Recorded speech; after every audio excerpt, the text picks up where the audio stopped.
everybody. Welcome back to the Everything's Taken podcast. What used to be the bi-weekly or sometimes weekly podcast now has turned into the bicentennial podcast, which we haven't done in like 5 months. So, Wood, who are you? I don't even know who you are anymore. I don't know about bicentennial, but I'm definitely at least a little bit bi. I'm good. I'm actually really excited because we both have an old friend in this podcast right now, someone who we haven't had a chance to catch up with in a while. Aaron Stapish. What's up, guys? It just feels like I'm back at home, like being cuddled by my friends. That's what I feel like right now. I'll cuddle you. I think Wood and I have cuddled though. We have. Well, I mean, I think we've all cuddled individually at points.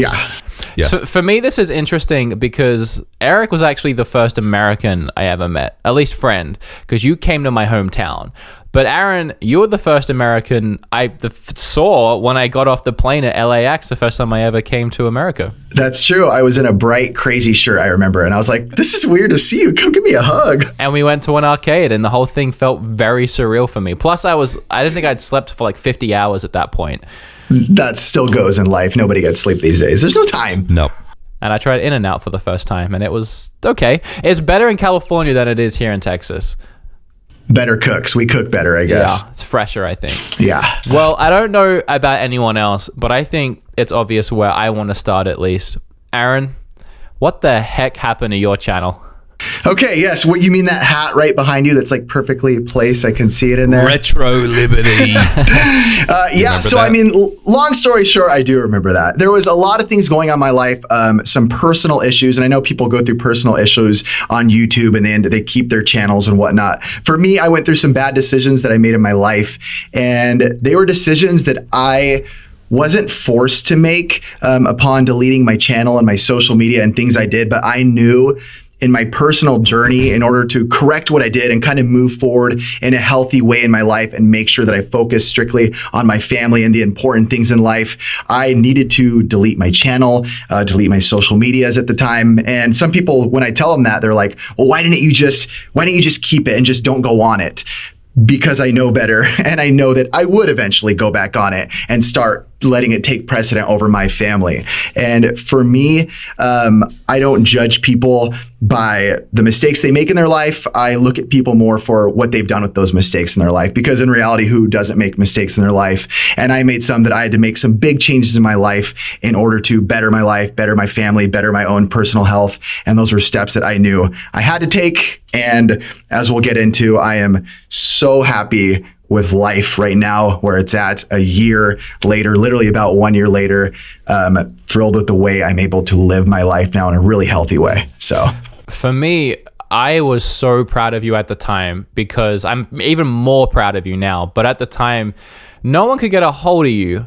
And yes. I was the only one that could. And when I heard all of that for the first time, I was just filled with such pride, and because I couldn't do it. You had 33,000 subscribers. You had social media accounts with so many, like thousands of followers. And to just get rid of all of it to commit yourself to being a better person to yourself and your family. I don't know if I could, man. Like at this point, it's our lives. And it was so hard to do though, because I remember like telling myself, and even, whatever is your higher power, if you have one. For me, I remember praying about it. I'm like, I don't know if I should do this. And YouTube, if you ever go to delete your channel, YouTube will let you know you don't want, it'll stop you. Like, are you sure you have this many subs? Yes, I am sure. Now wait, before you go, you have this many total views. Like, do you want to delete your channel? And I'm like, I felt like Homer Simpson with the nuclear button. I just go, I'm just like, I'm going to do it, and I did it. And at first I really was like riddled with like anxiety about it. Like, what are people saying? What are people saying? Oh my gosh, I feel so bad. I don't know how to do this. But slowly through time, I was able to connect with a lot of people again through conventions and expo, and even some new channels that I have now, which we can go into later or whatnot. But I was able to find out that the community that we built, and the community that Wood and you and Eric was definitely a part of, was such like loving people that when I went to these conventions, I had so much fear and anxiety, like people are going to judge me and yell at me. And I would go up to people and be like, hey, like about to explain. And they're like, stop, just give me a hug. Like, you're alive, you're good. And I'm like, whoa, like this is like the common feel that I get from the gaming community. So I've been one of those people that's always kind of been an advocate for saying the gaming community isn't toxic like I know a lot of people say it is, or at least the one that I was a part of, that you guys were a part of too. So yeah, it was really such a shock. I mean, your channel heavily inspired me to start this channel, and I was such a huge fan, and just to wake up that day and people messaging me saying it's gone, I didn't believe it.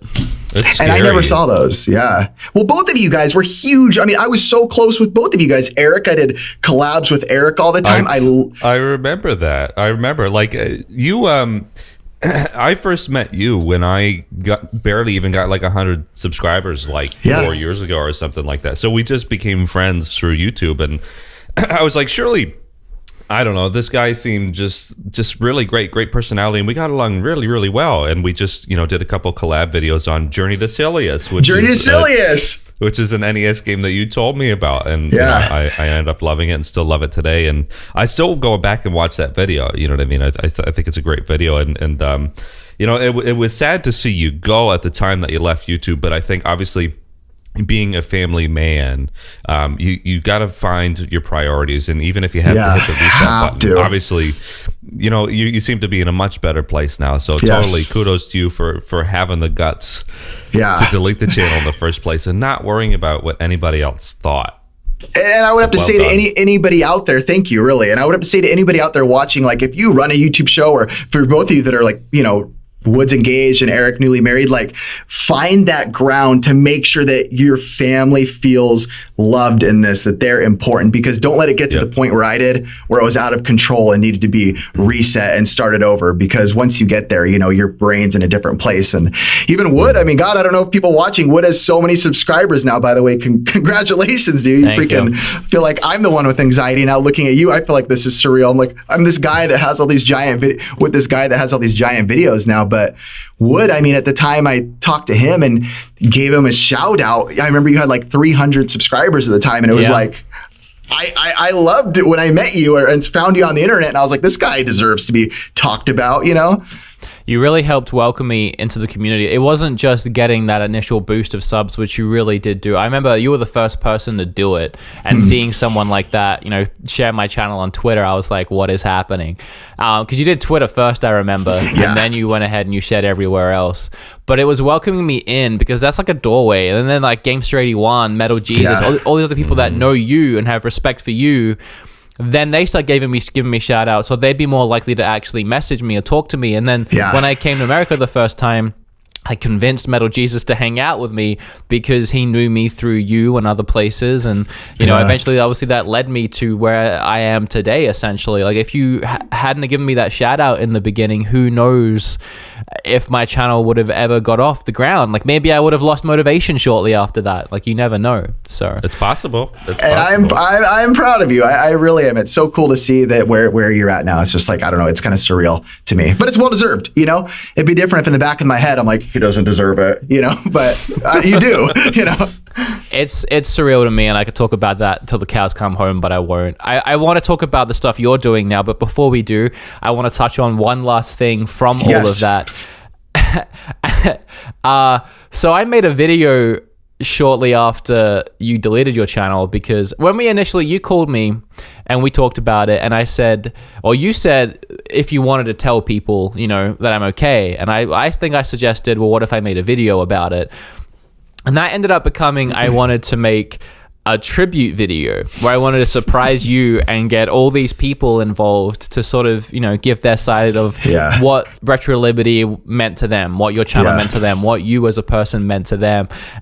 And people hated it. I think really? I thought they would have loved it. Maybe they just hated me.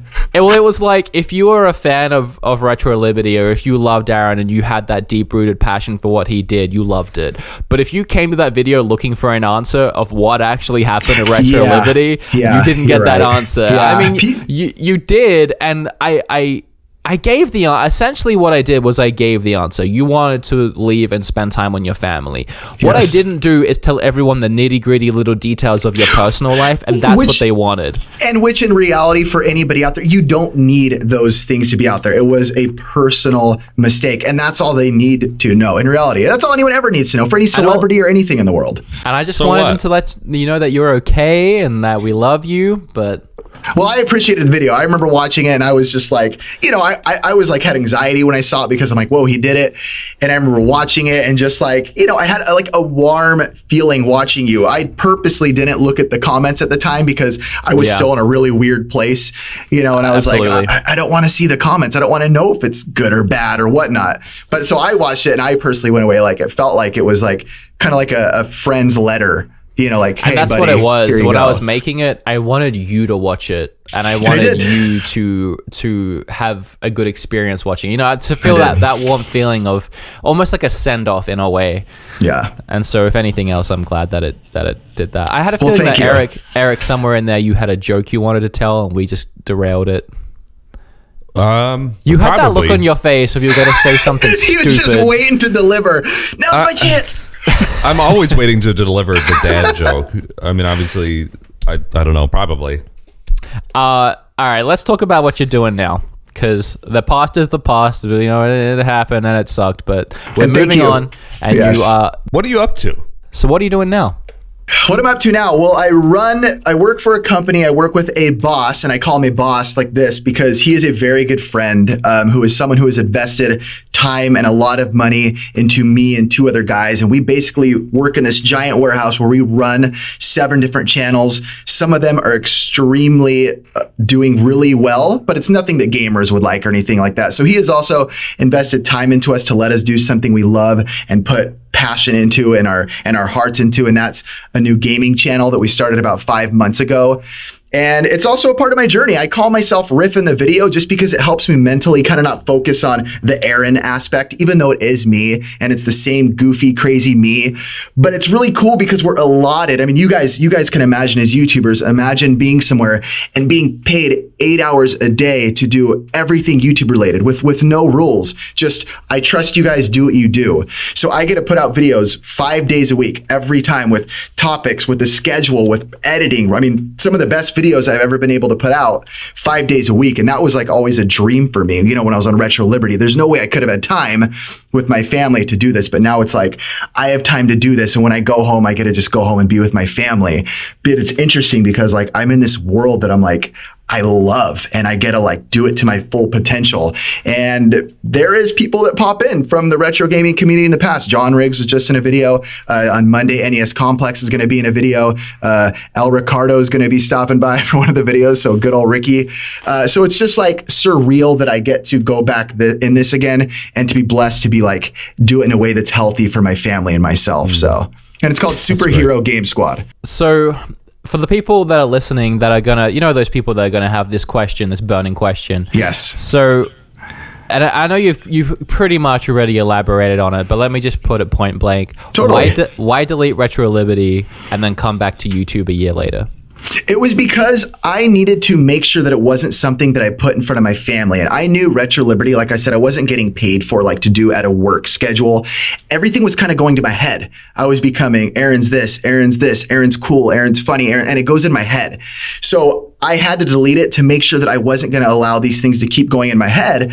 But then to return to YouTube, I was able to do it, even talking to my therapist, in a way that doesn't involve putting precedent over my family, by even just simply calling myself a different name, by doing it from 9 to 5, and then when I go home, that's it. I still, part of my personal journey, even if this channel got 10 million subscribers someday, I'm never going to make a Facebook. I'm never going to make a Twitter. I'm never going to make an Instagram, because these are things that I don't want to do outside of when I'm doing it here. It's something that I'm able to creatively put my heart into, but then to go home and to be able to put my heart fully into my family. Having that work-life separation is, huge. Well, at least in your case, is huge. And at least, your 9 to 5 can be what you love to do, but at the end of the day, you leave it at work. I completely understand, because a lot of people see working at home, they see like, oh, YouTubers that get to work at home and do their own thing. They see it as like the best thing ever. Totally. And a lot of the times, depending on who you are, it can be the best thing ever. And I mean, I know personally, I prefer to do my own thing than to go and be told what to do. But working at home for me, especially when I do battle depression, it can get my depression in my home life gets meshed with my work so easily, and it's terrible. Like when I'm at home, right here, I'm in my house. I can make videos, I can work, I can do things. So as soon as I'm in the other room trying to enjoy playing a game, in the back of my mind, I know if I go into the other room, I could make something. I could do some kind of work. And it's so hard to separate waking up in the morning and do I go to the office and make something, or do I do it later, or do I make a video today, or do I enjoy my day and then make a video tomorrow? And it all gets meshed together, and what it ultimately ends up being is my brain just wants to always work and it never stops. And what I'm trying to do right now with Billy and Jay is find a studio space. And it's kind of crazy because it's like I have such a good space to film right here, but I want to go pay for somewhere else. It's huge.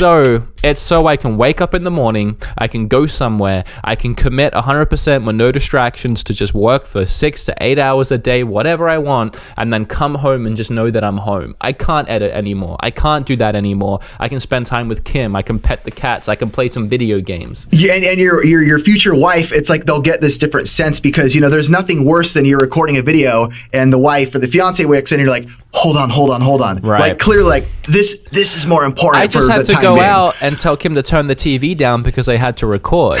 See, right now, you got to go to the studio and set up, and that's what I want to be able to do. I want to be able to, I got to do a podcast. I'm going to drive down to the studio and I'm going to hit record. Here's a real thing for you. If you move to California, we'll give you a studio for free. Don't tell me that because I'm telling you for real about it every day. I'm telling you, I'm actually telling you for real. If you came to California, you would have a studio for real. We have green rooms over there, studios over here, 4 editing computers down there, a gaming set right here, just a switch hooked up on a 70-inch TV right here behind me. It's so tempting. If you come, you're in. It's so tempting, but then again, what a burger. So I love Texas, man. I don't think Kim and I could handle California more than a couple weeks. But now, if you could send one here, I've got no, it's not a joke. I've got a dad joke. Question. I feel it. It's not because I'm genuinely curious. You started with look. Yeah, I always start with a look. All right. So, okay, look, so we've alluded to like all three of us collaborating in the past. And there was a particular instance, a point in time in which all three of us were collaborating semi-regularly to a point. Yeah. What happened to the grid gaming? Yeah. Dude, there's a video on my channel still saying go check out Grid Gaming. It's like a 2-minute video. I didn't believe it. Go check it out. No, honestly, it was a job. It's almost, think of it as like an IGN in the works, in their baby stages, in their Silicon Valley stages, figuring something out. And the bosses, which we didn't know at the time, and I hope they're not watching because I don't mean to de-rattle them, but they were investing in a lot of different things. They had like 80 different things going. And as soon as one goes quicker than the other, these guys are multimillionaires with investments to make, drop just like that. And there was no like, hey, time's coming. It was, hey, we have a meeting in the office. Last day. Love ya. We'll call you sometime if it gets better. I haven't heard. It's gone. It's long gone. So that happened. It was out of my control at that point. And I also had signed legal documents that, protected me from going out online and defaming them and getting mad and calling. And really, it would have done no good for me anyway to hurt somebody else. So I learned that I'm the last one to judge people. I remember being kind of annoyed back then, not at you or just in general. But I get it. We filmed a bunch of videos at that Grid Gaming. And we never saw them. I remember I was like, dude, can I get those videos? Because I really liked them and I want to use them. I honestly might have them somewhere. At this point, they would not be relevant. I know. Yes, they would. It would be interesting. I did 2 of them with you. I don't remember. It was Metal Gear Solid something. Yeah. Because I remember specifically like sitting in the corner of my room. And I was just like talking like Solid Snake. Oh yeah. For some stupid reason. I remember that. And then I did some sort of Chrono Trigger video talking about best video game music. Yeah. Oh, I need to do a video like that. That's good. Okay. Speaking of studios and the fact that I want one and Aaron has one, Eric, I've been seeing online lately you've been setting one up and I know nothing about it. Yes. Okay. So let me divulge all the information that you're looking for. So basically, I have a home recording studio under the moniker of Lad Studios ladstudios.com. Check it out. Follow us on Instagram, etc. Basically, we've been working from home for the last year, and like as you and Aaron just mentioned, like having the work-life balance is very difficult, especially if you're working strictly from home. It's just very hard, and I'm tired of having clients come into the house, and I'm tired of having them walk through the house to go to the bathroom. It's just I'm just over it. You know what I mean? So we've been very lucky enough to actually get a hold of a proper commercial space. So we're at the point now where we're just renovating. We've put some walls up. We started painting yesterday. Built a vocal booth yesterday. So we're going to have a dedicated recording studio. So it's going to be awesome. And I even have a window which is huge. So that's being custom made. So like when you think of recording studios, this is going to be it. So probably next time we record the podcast in like 6 months, I'll be there. What really sucks is I almost had one. Like I told you, I was looking with Billy and Jay, and we had a place lined up for the start of this month, February 1st. And for 2 months, we had this place lined up, and we kept saying to the lady, "Hey, do you want some money yet? Like we have like the first rent." We're ready. And she kept saying like, "No, don't worry about it." I was just pushing it back, like when you move in. And then about a month ago, at this point, she messaged us and said, "Hey, someone else bought the entire thing out, or rented the entire thing out from under you, essentially." So it sucks, and we could tell because we were taking half of it, and this dude came along and wanted the whole thing, not just the other half. So that's what ended up happening. So now we got to try and find somewhere else, and it's been proving really difficult because we don't want to go downtown Dallas or anything like that and deal with traffic every day. So we're trying to find somewhere kind of local-ish, and there really isn't many places. So like what can you find? Like just a small apartment or something like that, or strictly like commercial space? Apartments wouldn't really work though, because you've got like your neighbors and like making noise. And then you're like trying to film and yell, and you're worrying about what they're doing, and then like a toilet flushes above you. And so, well, if you come to California, you can get an office down here for like maybe 800 square feet for like $4,000. Yeah, but there's a restaurant called Rosa's down the road that has the best Mexican food. I've been there. Really? Yeah, Rosa's is so good. That's like when I went to Texas, someone was like, "I'm taking you to Rosa's," and they threw me in the trunk and took the duct tape off, and we went. That's where Kim and I had our first date. And when we started looking at houses, we found this place. And as we were driving away, we saw a Rosa's down the street. We were like, done. We're going to try and get this place. That's good. Mexican food is life, bro. I'm with you on that. So we haven't done a podcast in a while, as we've alluded to quite a few times now. There are games and stuff that we need to talk about. And I know that, Aaron, you're all into your Switch too. And got a Switch trio right here. So I'm sure there's a lot we can talk about. So Eric, why don't we go ahead and cut to the mid-break, and when we come back, we're going to dive into a lot of things like Metroid. I want to start with Metroid, which is hopefully coming this year now, apparently. All right, so before we dig in to all the games... Oh, dear. This musical break is one that was highly requested from my YouTube channel, Retro Game Remix. And a couple of years ago, I actually had Retro Game Remix Volume 1 CDs physically printed, and I ran a competition. It was like, okay, suggest a song, and whichever one I like the most will be the winner. So I had some guy, MegaMat21. He's like, oh, do something from Shovel Knight. So I was like, okay, cool. And literally, I never did it. But he still won. He still won the CD. So there was something burning in the back of my head, like, shit, I should probably do it. So without further ado... This is my rendition of Strike the Earth, the stage 1 theme from Shovel Knight, and it's something that I've always wanted to do because I love the music from Shovel Knight. So, like I said, let's dig in. Yeah. I get it.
Man, that was digging into Shovel Knight, the First World theme. I don't know, something like that. It sounded pretty cool. Bandcamp. I haven't heard it yet, but I'm sure it's fantastic. Eric, it's always good. No, your music's always really good. It really is good. I still remember the first time I showed Alpha your music, and I'm like, hey, listen to this guy's music. He did, I think it was the Mega Man cover, and I was playing it for like 20 seconds. And you know how you show someone something, and it's like 3 or 4 minutes long, so you just show them a little bit. Then you're like, yeah, it's pretty cool, whatever. You try and like take it away. I went to take it away, and he looks at me dead in the eyes, and he's like, what are you doing? And I'm like, do you want to keep listening? And he's like, don't you fucking turn that off. I was like, okay. Well, Eric did our theme song for Retroliberty. Yeah, that's true. You also did the theme song for this podcast, which we won't drop in because you heard it at the start of the podcast. That's funny. No, Aaron, I remember you asking me, he's like, hey, do you want to do this? Do you want to do our theme song? And I was like, all right. So I did it. So it was really fun. But I spent like 5 hours on it, even though it was like 30 seconds. It sounded great. That's life, bro. Stuff takes a while. Well, since we're all in the prime of our gaming careers, I want to talk about Metroid Prime. Now, if you guys haven't seen on my channel recently, the last couple of weeks, I've been talking about it a lot.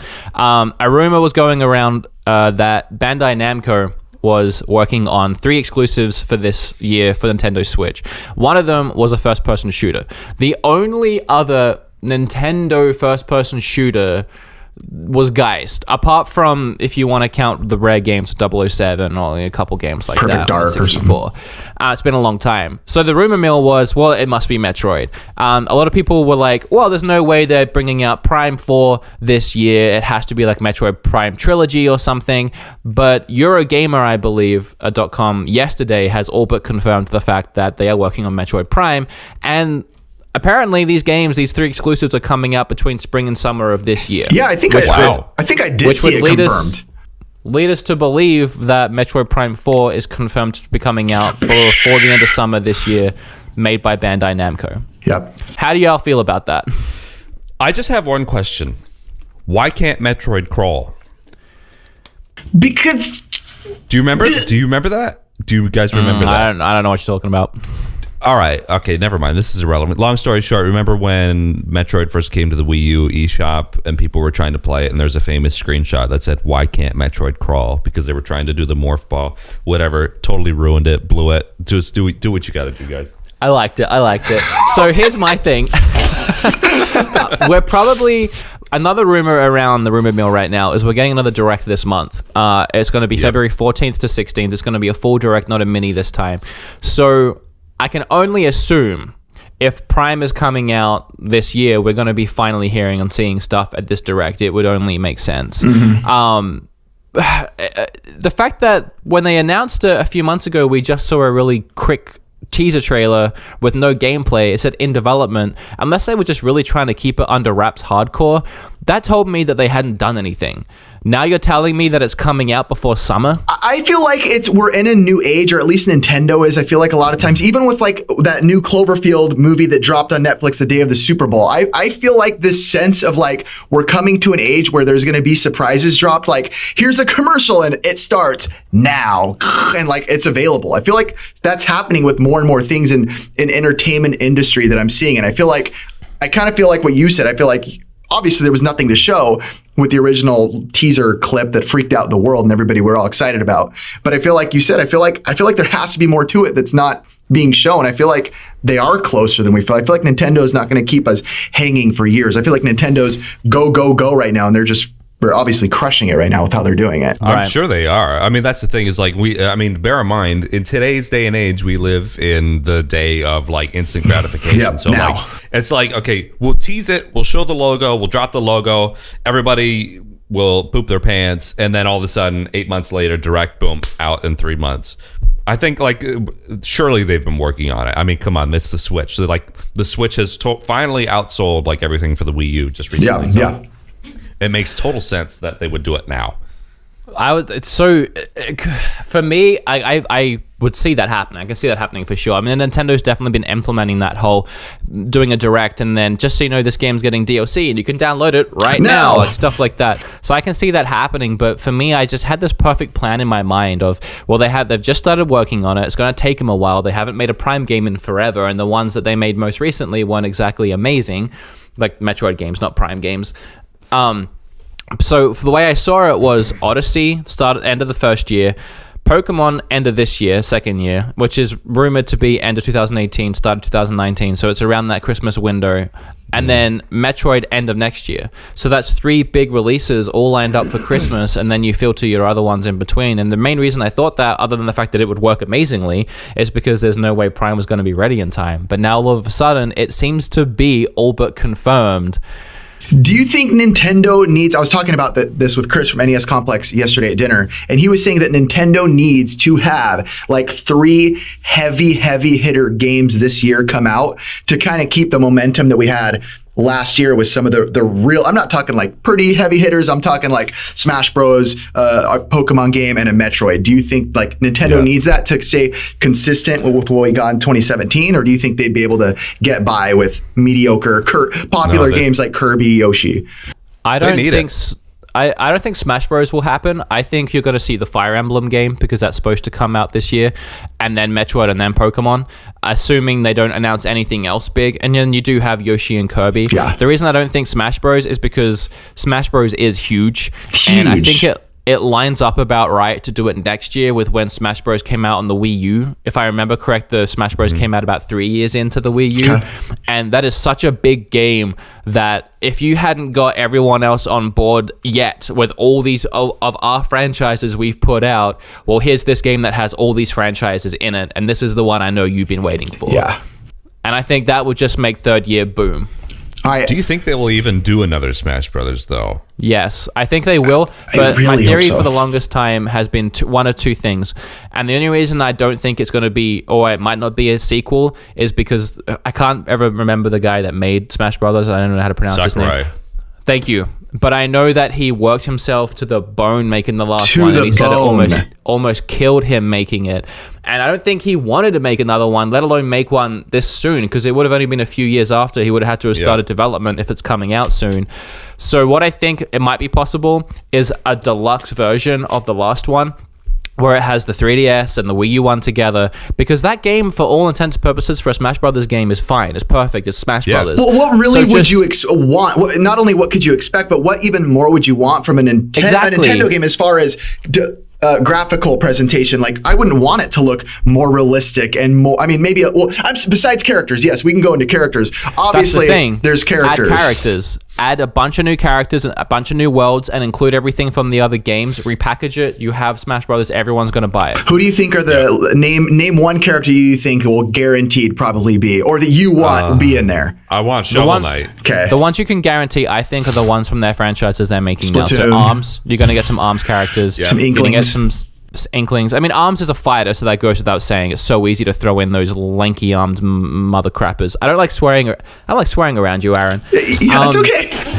I'm just gonna go to church after. And I think we had Shulk in the last one, so maybe you'll get Shulk again with maybe an alternative costume for Rex, or maybe it'll be a separate character for Rex and Pyra or something like that. If you had a character of Rex with Pyra inbuilt in that character, so she has certain moves with him.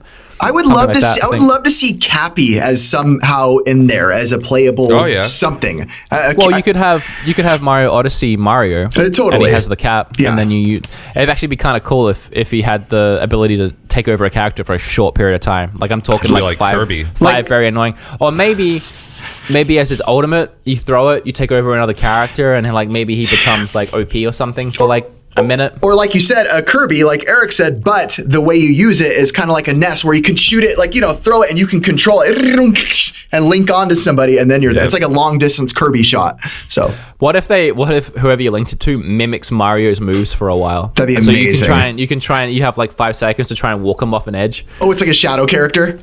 Yeah. That'd be hype. Use it with the right stick or something. That'd be cool. Yeah, I like that. That would be cool.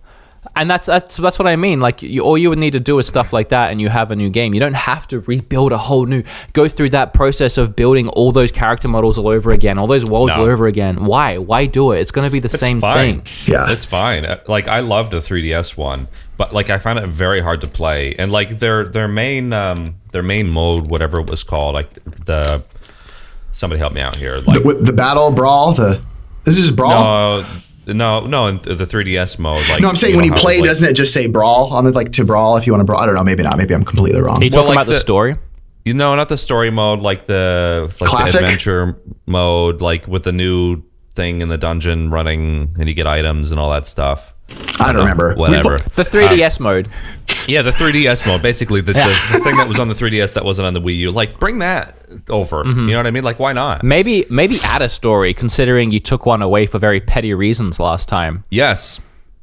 And I mean, to elaborate on that, they took away the story because someone linked it, and so they didn't add leaked it, so they didn't add a story mode. Yeah, they don't need to do too much. The game and the gameplay, way it handles and the way it plays is already perfectly polished to where even I've been playing a ton of Smash Brothers mods lately, as far as like Super Smash Flash and different ones, modded versions on the Wii and the Wii U, and they're pretty fantastic because the mechanics of the game have already been perfected. So like you guys said, they could just bring that over and give us some new things, and everyone will still be a million times over happy. Or you could just play Brawl Out on the Switch. I've been playing the heck out of Brawl Out. It's okay. It's okay. It's not Smash Brothers. I like it, but you know what? It's hard for me because a lot of people give me criticism because I'm always happy with multiplayer games. But what people, when they come to our channel, what I tell them is, you have to realize I'm in a room with 3 guys who are jacked up on Dr. Peppers and sugar. Any game that has more than one player is going to be the funnest game in the world to us. We could play Monopoly with us 3 and we'd have the most fun time with it. So Monopoly's great. We have fun with Brawl Out. So. Either of you getting Dragon Quest Builders? No, I'm not. That, thank you. I just got that yesterday. I was actually given a code from Nintendo. I don't even really want to start it. It looks really boring. And that's your review. Yeah, same here. I will try it because obviously I have to, but it just looks like Minecraft. That's what it is. It's literally Dragon Quest Minecraft. I don't like Minecraft. Well, that was a short conversation topic. I've been playing Dragon Ball Fighter Z. Yeah, that game is really good, which is really good. That's one of the best new fighters that's come out of the last decade, in my opinion. Well, and with that, Marvel vs. Capcom Infinite was just snubbed from the fighting competition. Yeah. I mean, honestly, they kind of shot themselves in the foot anyway because they released the game with 6 characters. Yeah, you know what? Like you said, Fighter Z, or Fighters, as some people say, has done a good job because of quite a few of the later fighter games have kind of struggled with their initial releases. Like Marvel vs. Capcom Infinite, Street Fighter V had a ton of issues when it first came out. So it's I feel like a hat off, to Dragon Ball Fighters for doing a good proper launch. Street Fighter released without being able to play local player or something like that. You kind of had to play online, and there was a whole bunch of issues around the online. I can't quite remember. I didn't play it, and then. As I said, Marvel vs. Capcom came out with maybe 5 characters from each side, and when you're pulling from these huge universes and you've had all these characters in the past, why, unless you just want to really milk that DLC, why release with so few characters? That's why I didn't bother picking it up, and I love this series. I didn't like the graphic style either. It was off to me. No, it changed. It became too semi-realistic. I didn't like it. But a game, I was going to say, a fighter that's doing really well is Injustice. Yeah. Because they brought out a second game. It was improved a bunch. It had a ton of great new characters. And the Ninja Turtles are coming to it. On Tuesday. Ninja Turtles are coming to it. Tuesday, we're going to be playing it. It looks awesome. It's honestly incredibly fun to play. It's a really unique fighter. Yeah, it really is. It's environmental where you can interact with the environment, but it's not too much to where it feels like a Power Stone or a 2.5D. It's still, side view 2D, but has all those little elements behind you, and it works really well. It's a really great game, but Fighters is still, that game came out of nowhere for me. I thought it was going to be good, but damn, it's beautiful. It's really good. And it's so easy to play too. And all the combos, all the move sets are the same. So if you do the same, how if you were to do a Hadouken and Street Fighter, that's basically Kamehameha for Goku. But it's the same kind of move for every other character, and it's really the game is so good looking that it almost makes you feel like you're watching the anime at certain points. It's just really does. It's just so beautiful. The way the explosions look on the screen too. It looks better than the anime, but still like the anime. And the story mode's all right too. I mean, it's not awesome, but it's really cool. I don't really like the story mode, and it's super easy too. Yeah, it's really easy. It's kind of cool how it's like you're in an episode, but it's a really tame episode. Yeah, it's kind of a mild episode. You have your 3 different story arcs. You have your hero, you have your enemy, and then you have the main villain of the game. You can play as not necessarily that villain, but as like the androids, like Android 16 and 18 and then 17. So it's cool, but it's like basically one long, drawn out, semi-boring episode, but it's fun. It is hecka fun. What else you been playing, Aaron? You got Monster Hunter? I don't play Monster Hunter. I've actually just started playing a game yesterday that's already been out for a while on other consoles, but you know Disc Jam? Yeah, I actually just got that too. I haven't played it yet though. It works much better. When I played it on the PS4 a while back when it was free, there was a lot of lag issues, a lot of glitching issues that to me made it kind of unplayable. Ricky and I were playing it. We're like, this is kind of whack. I hesitated to get it on the Switch, but I got it when it came out 2 days ago, and I've been playing it every night since. Right before I left, my son literally grabbed me on the back. He's like, Dad, when we get home, are we playing Disc Jam? And I was like, yeah, I've been playing the heck out of this game, and I'm honestly really enjoying it. Not to say I haven't done a single player, but as far as a fun time, it's Windjammers with some boringer characters, but it runs super smooth. I'm actually really excited to check it out. Sean and I were going to live stream it. Do it with Sean. You guys will have a blast. You'll be screaming the whole time. Trust me. Hey, you should join. Is it more than 2 players or just 2 players? 4. It's cuatro. Well, hey, all 4 of us could play. Let's do it, bro. I'm all about it. Actually, question. I didn't talk about this at the start. What about Ricky? What's Ricky doing? Ricky is doing great. I see Ricky all the time. Ricky and I have nothing but become closer in this. Our families have grown closer. Our wives have grown closer.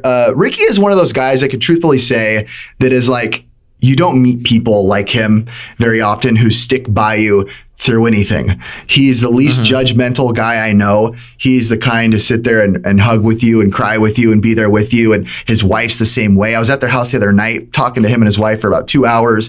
And it's just like, we have become nothing but better friends. So for those who ask, because trust me, our new show, Superhero Game Squad, 20% of the comments are Ricky and different Ricky quotes and churro, even though he's not there, which he will start popping in, but he just, we have become nothing but better friends, and he is doing well. He loves video games just as much. We play so much. We collect together. We buy games together. Everywhere he goes, he seems to buy me a Cuphead toy or a Cuphead action figure. I'm obsessed. Look, do you see this? I got a Cuphead. Oh, no way. Full on Cuphead and I got a Joy-Con tattoo. So that's funny. Yeah. Switch for life. I want to get tattoos, man. I need to start getting some gaming tattoos going. I need more. You do. You have some. Yeah. You need more. I don't have a single gaming tattoo. I'm a joke. Come to California, I'll get you hooked up. I have guys I got both of these tattoos for $80. So that's not bad. So I'm glad Ricky's good. So nothing's changed. Just honestly, we're just as crazy. We're just as wild. We just don't do a show together. But today we were discussing our boys might start kind of like a Retroliberty 2.0 and start at the ages of 12 and 7 and do their own version of it as kids. So that's a good idea. It'd be kind of interesting. That'd be interesting. I think they'd have fun with it. The Liberty Goonies. That's just the way the pursuit plays out. The Retro Liber Mini. Yeah. What about? All right. What else? Mario movie. What else? I look at Mario movie. I look at topics. Yeah. If you guys need topics, I literally all day write down topics. So shoot them, dude. Shoot 'em. So Mario movie is one. Mario Move Me. If you guys want to go into it, let me know. Mario Move Me. I want to go into it. Tell me what you know. Oh wait, can I do a battery change before we jump into Mario movie? Yeah. I have a brand new battery. I'm just gonna push it in. Okay. Should I? I believe. You want me to start and stop? It's at 21 minutes. Do it. I don't care. Okay. Getting hungry. Yeah, me too, actually. Kim and I found a new place to eat breakfast at today. It's called dang it. Sunnyside Cafe. Oh, fuck. Man, dude, I miss the diner style places, dude. It had huge biscuits and gravy, like country gravy with like sausage inside, eggs, hash browns covered in gravy, sweet tea. Your gravy. Sweet tea, man. Dude, that's why I can't leave Texas. Sweet tea, man. I know. Can I, we're going live. We're back on. A little bit of a camera reset, battery change. Let me just say that I don't like that Australia does not have the American style. Obviously, it's American style. But there's no diner style places, man. And it kills me because, I just want to rock up to a diner at 2 a.m., get scrambled eggs on toast with a chocolate milk and a side of sweet tea. Come on. I don't understand. I was saying this to Kim the other day. Okay, country to country, I can maybe get on board with the fact that some things just taste different in some places, and some people just have different tastes as a culture. Yes. But what I don't get is how you can go 2 states over and you won't be able to find sweet tea or Dr. Pepper. I know. I don't get that. Or you go to California and it's harder. Maybe I don't know. I've never tried to get biscuits and gravy or like stuff like that.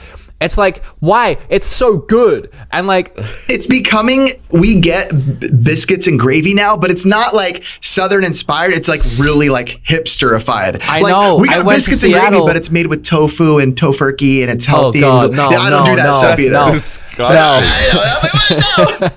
I went to Seattle and there was like this country place and I got their biscuits and gravy and it was just this huge mess of biscuit and gravy on my plate. It tasted like watered down and it came with a sweet tea that had like lemon in it and I had to try and get sugar packets and like melt them down in hot water to kind of make it sweeter. I'm like, this is a mess. I don't get it, man. And then you go to McDonald's anywhere else, like even in Canada, and you can't get $1 sweet tea, or you just can't get sweet tea in general.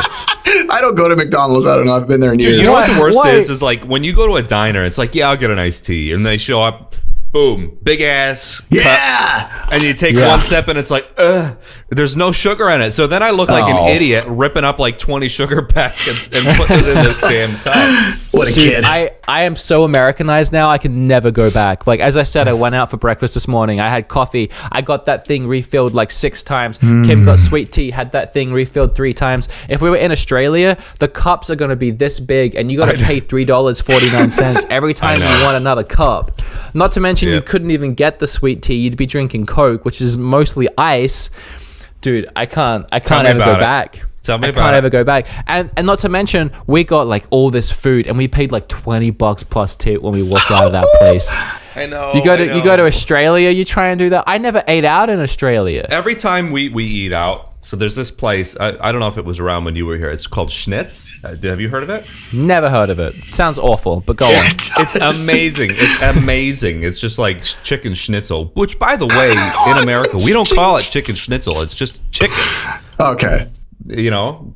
So whatever. Like fried, like country kind of chicken. Like country, like crumbed and like baked or fried or whatever. Like, they call it schnitzel in Australia. I don't know why. I don't know. But anyway, like my wife and I will go out to eat and it's like $40.20 every time. And it's like, I can't do it. It's just that's too much money, bro. I want that. I want that dollar menu. I want that sweet tea for $1. $40 is a lot. I have a wife and 3 kids, and we go out to eat. We ate before this, and it was like $27 with 5 people. I know. You know, one thing that's kind of crazy though, and Kim actually pointed this out to me a couple of days ago when we were sat at the before mentioned Roses, is while, you know, as you say, you go out for dinner and like anywhere, it's going to be way more expensive. And like I went out for breakfast this morning, it was super cheap. But McDonald's is actually cheaper in Australia. It is. A McDonald's Big Mac is like $4.25 or something like that in Australia. It's actually $4.50 here. And when you put $4.50 American into Australian, it's about $6. Oh. So technically, the Australian Big Mac is like $2 cheaper. Yes, but I mean the other thing is like I know I'm talking figures, but also bear in mind that I think it's like 20 cents to the dollar the conversion rate is. So technically, you're actually better off because like minimum wage here is like $15-16, and a meal for both my wife and I is $40. So I would only work 2.5 hours for that meal. Whereas if I was in the States, if I was spending $40, that's like a full day's wage for some people, like if you're working at Dollar Tree or something. So. Oh yeah, absolutely. Dollar Tree. Kim was making $7.20. Kim was making $7.25. Oh wow. Yeah. At GameStop. GameStop. So yeah, GameStop pays like crap. Yeah, so, they do. I tried to apply at GameStop when I was in high school, but like, no. So some things do suck here, but biscuits and gravy and sweet tea and Whataburger. So I mean, you know. Speaking of Whataburger, let's talk about the Mario movie that's supposedly just been confirmed. Okay, yeah, let's Perfect do segue. it. Who wants to go first? Because I know nothing about Aaron, it. I'll go about take it. it away. All right, so the Mario movie that has been talked about and rumored about. We got like a little more information recently. We were told, yes, it is being made by the same people that made the Minions movies, which is Illuminations. But it was confirmed to us, which is the most exciting part to me, is that it is going to be co-produced by Shigeru Miyamoto himself, which is every gamer's wish for a video game to movie adaptation, because it always falls in hands of someone who doesn't really care about the series. And if they do, they're not going to be near as invested as the freaking creator of this. So for Shigeru Miyamoto to be this closely tied to it, I feel like we're actually going to get, imagine this, a good Mario movie. I mean, we think of the old Mario movie, which some people like for, its cult following of the cult status of what it is, like The Room, but it's going to be, I feel like it's going to be good. We're going to be able to be happy with what we watch. My only concern in that, and painting a negative picture here, is that with him involved, that also means Nintendo is involved, and it might mean Nintendo's going to be really picky. Yeah. And some things that work in video games might not work in movies. And if I remember correctly, a lot of the issues Mario Brothers movie had was they gave them complete freedom, but then they started coming in and changing things they didn't like. Yeah, true. So hopefully Nintendo's involvement won't hinder the movie, but there's definitely a lot of possibilities to make a great Mario movie. I mean, playing Kingdom Battle, Rabbids, whatever, there was actually a lot of cutscenes in that if you string it together and actually put a story into it around the gameplay, you could have made a pretty interesting movie, to be honest. It started almost like a Pixar animated movie. And the Rabbids basically are somewhat of a minion character. They're goofy and weird and make weird noises. And the good thing is we have two things that are both good. It'd be scary if it was two things that were, and one's good, but then the person that's making the movie is a company that kind of sucks at making movies. And another thing that's good is they're both, Nintendo's pretty much, Mario's like a kid painted picture. Any kid can like Mario.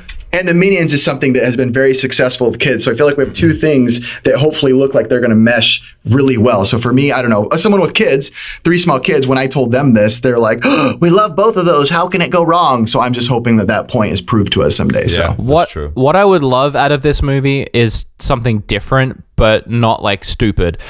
So what I mean by that is, we know Mario's story. Us as gamers, we've played Mario's story again and again and again. Mario and Luigi save Peach from Bowser. I don't want that. Put a spin on that if that's what you're gonna do. What I would like is something kind of akin to Wreck-It Ralph, where it's almost a little self-aware. I'm not talking getting all these bunch of characters in from different franchises, but Mario, it's a video game. It's maybe you start at an arcade, maybe you go into virtual world, maybe it's sort of almost a little bit more self-aware of a movie with a really interesting side plot that could use that, as opposed to a straight Mario wakes up and finds out Peach is gone again. Here's an interesting thing: the origin story of Mario. I mean, like we all know that Mario's a plumber, but and we all know that baby Mario was rescued by Yoshi.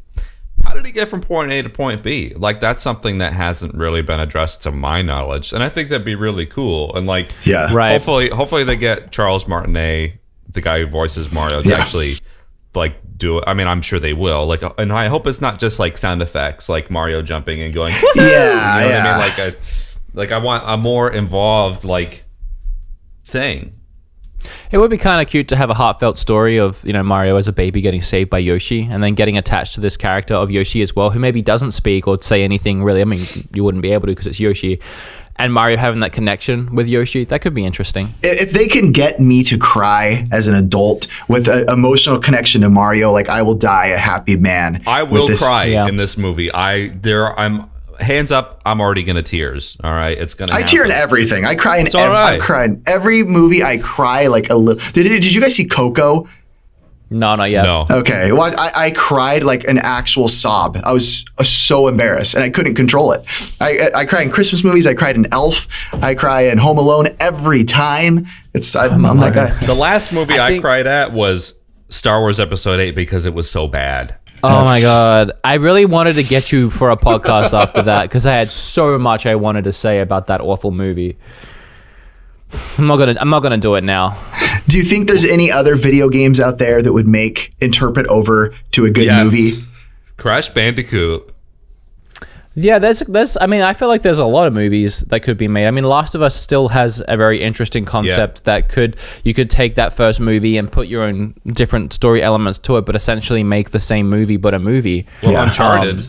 Uncharted's another one. I would like to see animated Star Fox. That's what I'd want to see. Yes. Like a very cool animated Star Fox. I mean, they did. Hour, yeah, but I want to see a full, To be honest, realistically, if this Mario movie does well, it's not going to be the end of the story. You're going to get other Nintendo movies, and Star Fox is a perfect one because, especially, I know you want to say something, Yoshi's story. I know, especially for kids who maybe aren't familiar with the franchise, that Fox character is going to sell toys. It's going to sell plushies. It's going to sell merch, no matter if you know Star Fox or not. It's interesting because I feel like, I personally believe, I have this feeling that it will do well. And the only reason I feel like that is I know I'm like a Nintendo fanboy at heart, but I have this weird like feeling and like aura around Nintendo right now that is like almost like unstoppable. Like how I felt when I was a kid when Nintendo. I'm like, I feel like everything they're doing right now. I tell these guys at my work who aren't as hard gamers as I am, I'm like, you guys, this time we're in right now, like with Nintendo outselling things and outselling the PS2's first year sales, I'm like, this is like huge historical events in gaming and in Nintendo history where we're going to look back on and be like, oh, I remember when I this, and I remember seeing the Switch this, and I remember doing videos about it. And it's like, I feel like Nintendo is just cultivating this perfect thing right now, this whirlwind of like, and the amusement parks coming and movies. And it's just like, what is happening right now with Nintendo? I'm like, we're in the freaking time now. Exactly what I said in a very recent video is I spent 5 years defending the Wii U, and even up to the end of its lifespan, the last year, I was still the one saying, yes, this system is worth picking up. Here are the games it has, guys. Try it for yourself. See if you like it. Absolutely. And then still in the comment section, even after 5 years, like, oh, I don't know, maybe if they do a price drop when the Switch comes out, like stuff like that. The Switch, maybe the first few months, it was kind of a little bit of a battle trying to convince people the next system isn't going to be a flop like the Wii U was. But now it's just a given. Like, if I made a video right now called, Is the Switch Worth Buying? People, I don't think they'd even bother watching. And if they did, they would be like, are you stupid? Like, of course it is. It's so dumb, dude. It's crazy. I mean, dumb in the best way. The Switch is essentially everything Nintendo has ever done in one system. And they've even mentioned that themselves a bunch of times. The first graphic we saw when the Switch was announced was all the other systems they've done, and they were taking little bits from them here and there, like the Wii U tablet and like the Wii Joy-Cons and stuff. And here they are in this one system.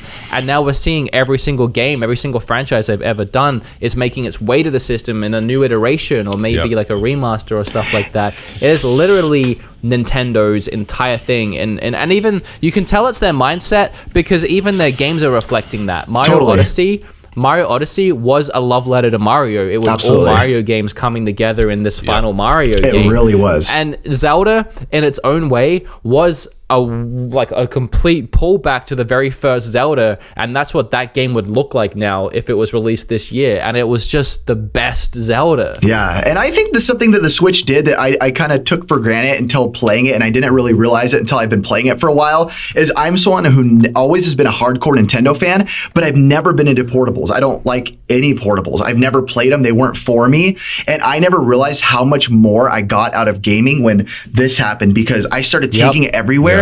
I wouldn't have beat Mario Rabbids if I didn't have the option to play it at home and then play it on my lunch break at work. And even games like I did in a recent video, I was talking about how Call of Duty 2018, which I am a Call of Duty guy. I do like Call of Duty, regardless of all of my Nintendo love. But I feel like I'm actually going to want to do like the story campaign, which not many people do nowadays, because I know I wouldn't normally do it on a PS4 or Xbox because I won't have time to finish it. When I get home, I just want to hop online and play multiplayer. But this, I can be like, shoot, I can take it and finish the campaign at work now. And it's turned me into a portable gamer as well, which I never would have imagined myself being. So it's pretty cool. It's surreal. I mean, I've had 3DS, sorry. I've had PlayStation Vita, and I've loved them, but I never played them this much. I still always preferred gaming on my TV. And I got my Switch, and I'm like, I'm so thankful that it's portable and on my TV so I can play it docked. There's no way I'd play anything other than docked because I want to see it the way it was designed. But now, my dock's been in here so I can record footage when I need to, but apart from that, I play handheld because there's no reason to not sit in bed playing it. It's absolutely true.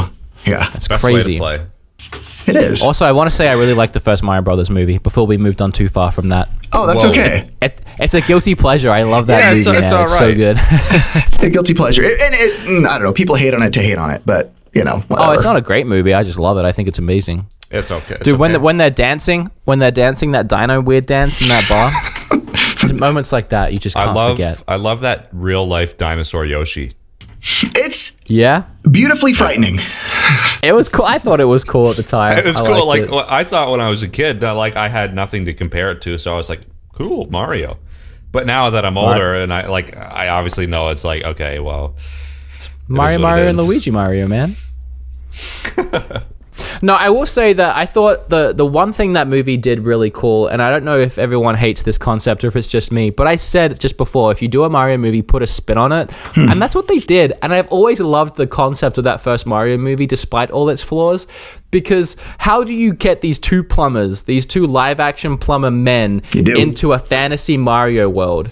Well, when the asteroid hit, it made two universes, and one, you had the chimpanzees evolve into humans, and the other one, you had the dinosaurs evolve into humans, and you got to go into the dinosaur world.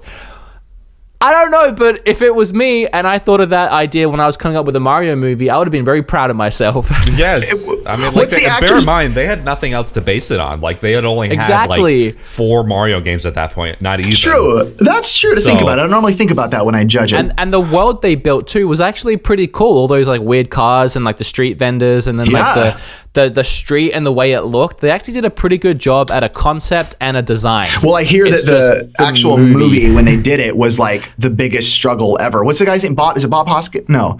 What's the actor's name? Bob Hoskins. I can't pronounce it either. Yeah, they were saying it was like the hardest movie they ever worked on because so much would change every other day. And they were like, this is almost like, here's the script and we're going to film in 2 minutes. Like, there was constant rewrites and they kept dropping the directors, and then Nintendo changed things, I'm pretty sure. And the directors they had, the writers they had, they couldn't agree on anything. And then it got this atmosphere where everyone hated each other and no one wanted to work or do anything. So, but I mean, it came together okay-ish. I want to give a huge thank you to Aaron. And again, I do want to say that as he's putting on glasses, I'm going to try and be serious. He's very, very committed to what he's doing now on YouTube. And I am just so proud of the Aaron I used to know as a personal friend and the Aaron I know now, and the personal development that he's gone on in the last year has been insane. It's been wild. But yeah, seriously, thank you to you guys more. Like, it was so cool and like heartwarming because I remember commenting on some of your guys' recent podcasts and Eric replying like, you should come on our podcast, and I was still in a different place, and Eric asked again, and then me without asking would ask me, and I'm like, these people care, they care. They invited me on with no regard of me being like, help me out, bros. I have a new channel. Get me some subs. I was like, these guys, they care. And it's like this cool bond. And I'm just, thank you to anybody who watched too. It really is cool that they can see this and stick around. You guys give me an outlet to do it. So I really thank you guys. I'm shaking your hand right now, both of you. Thank you. Aaron's first channel had 33,000 subscribers, I think, before he went on his personal journey. His new channel isn't quite there yet, so let's help him get there. And if you're listening to this and you're not subscribed to his channel, make sure to go check it out. We'll leave links in the description below and everywhere else that you can. Thank you. You guys are amazing. Well, I'll take it away. So there you go. There's another episode of Everything's Taken podcast. Everybody, please listen on SoundCloud. Leave us a review on iTunes. And if there's anything that you ever want us to talk about, leave a link in the comments. And please don't tell me how bad the editor's job is or like if some audio gets off sync, because literally, so what? Shit happens. Are you doing this one, Eric? I don't know. We'll see. I'd take this one if you don't want it. Other than that, thanks to Aaron for being back on. It's such a pleasure to talk to you. Thank you, really. Aaron was probably my oldest YouTube friend, and you believed in me when I barely had 100 subscribers. Believe in all of you. That will always mean something to me. And everybody, thanks again for listening and watching and being patient with us for the first episode of 2018. We haven't done one since like September of last year, so no, we're terrible. So there you have it. We'll see you in a few months for the next one. Take it away, Wood. Bye. I have nothing to say. Just see you. Whatever. See you. Like, comment, and subscribe. Add me on MySpace.